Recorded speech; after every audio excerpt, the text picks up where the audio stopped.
విత్తనం రైతు ప్రాథమిక హక్కు. రైతు కమిషన్ చైర్మన్ కోదండరెడ్డి 3 రోజుల పాటు ఘనంగా సాగిన విత్తనాల పండుగ ముగింపు వేడుకల్లో పాల్గొన్న రైతు కమిషన్ చైర్మన్ కోదండరెడ్డి, సభ్యులు కేవీఎన్ రెడ్డి 10కి పైగా రాష్ట్రాల రైతులు స్వతహాగా తయారు చేసుకున్న మూల విత్తనాలను పరిశీలించిన కమిషన్ మల్టీనేషనల్ విత్తన కంపెనీల చేతుల్లోకి విత్తనం పోయాకే మొదలైన రైతు ఆత్మహత్యలు పూర్వకాలపు పద్ధతుల్లో రైతులు విత్తనాలను తయారు చేసుకుంటే మంచిదే, లేదంటే దేశ ఆహార భద్రతకే ప్రమాదం. భూసారం కూడా తగ్గకుండా చర్యలు చేపట్టాలి.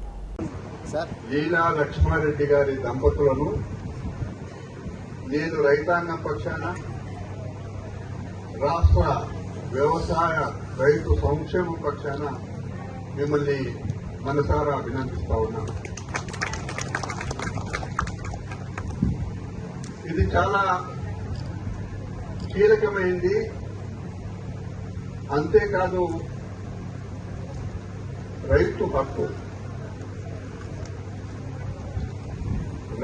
హక్కు విషయంలో పదే అనేక సందర్భాలలో కల్తీ విత్తనాలు వచ్చినప్పుడు మల్టీనేషనల్ కంపెనీల వాళ్ళు విత్తనాలు ఎక్కువ ధరలకు అమ్మినప్పుడు అనేకమైన సందర్భాలలో ఈ విత్తన హక్కు విషయంలో సుదీర్ఘంగా చర్చ జరిగింది. దీంట్లో ముఖ్యంగా ఒకప్పుడు కల్తీ విత్తనాలు కొని ఆత్మహత్యలు చేస్తున్న సందర్భాలు కూడా ఈ రాష్ట్రంలో ఉన్నాయి. పెట్టుబడులు పెరిగి తీరా పంట చేతికి వచ్చిన తర్వాత పూత కాత రాక ఆత్మహత్యలు జరుగుతున్న ఆ సందర్భంలో కూడా దొంతి నరసింహారెడ్డి గారు 2004 తర్వాత దేశంలో మన్మోహన్ సింగ్ గారు ప్రధానమంత్రిగా ఉన్నప్పుడు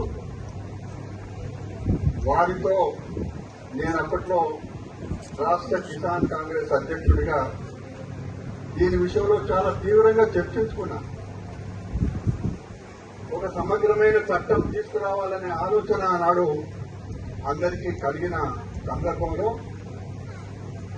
ఒక ముసాయిదా తయారు చేసుకుని ఢిల్లీకి వెళ్లి అన్ని రాజకీయ పార్టీలకు ఆ ముసాయిదా తీర్మానం కూడా అందించడం, చివరికి ఈరోజు దొంతి నరసింహారెడ్డి గారు లీలా లక్ష్మారెడ్డి దంపతుల ఆధ్వర్యంలో జరిగిన ఇప్పుడే ప్రకటించిన డిక్లరేషన్లో తన పూర్వ అనుభవాలను ఈ హక్కు ఎవరికి ఉండాలి అనే మాట చాలా స్పష్టంగా అందులో పొందుపరచడం జరిగింది.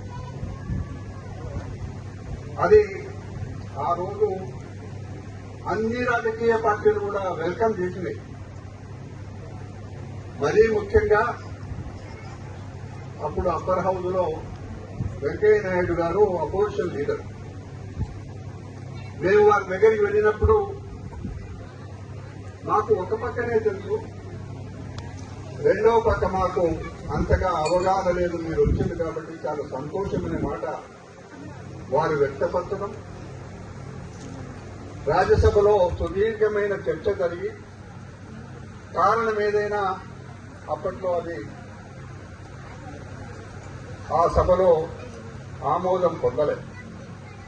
అప్పటి నుంచి ఈ రోజు వరకు కూడా అదే విత్తనం విషయంలో రైతాంగం పంటలు పండించే వాళ్ళు అనేకమైన ఇబ్బందులు పడుతున్నారు.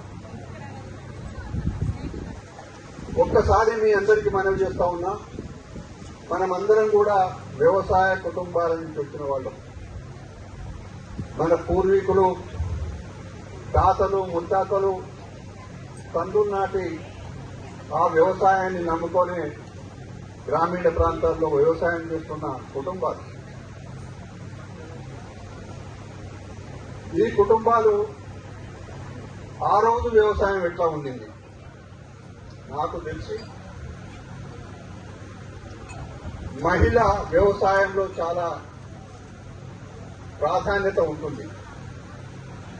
అప్పట్లో మా అమ్మ వ్యవసాయం చేసే సందర్భంలో నాకుండే అనుభవాలు, లీల గారు ఇక్కడ ఈ విత్తన పండుగకు వారు ప్రెసిడెంట్ గా ఉండడము ఒకసారి నాకు మా అమ్మ గుర్తుకొచ్చింది. ఆ రోజు మా అమ్మ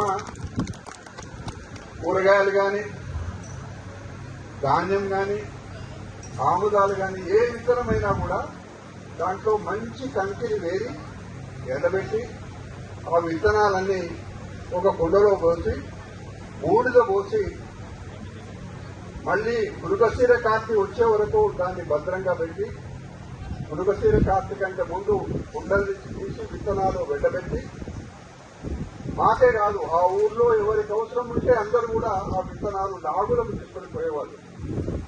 అది ఆనాటి సంప్రదాయం. ఇందాక మహిళలను కలిసినప్పుడు నాకు ఆ రోజులు గుర్తుకొచ్చినాయి. ఏమ్మా ఈ రోజు మీరు వ్యవసాయం ఎట్లా చేస్తున్నారు, కూలీల ఇబ్బంది అయింది కదా, అదేవిధంగా మిషనరీ లేదు కదా అంతగా, ఎట్లా చేస్తున్నారు అని అంటే వారు ఏమన్నారు, మా మా మా పొలంలో మేము నాటు పెట్టుకున్న తర్వాత పక్క వాళ్ళ దగ్గర కూడా పోతాం. అంటే మేము అందరము కలిసి ఒక కుటుంబం లాగా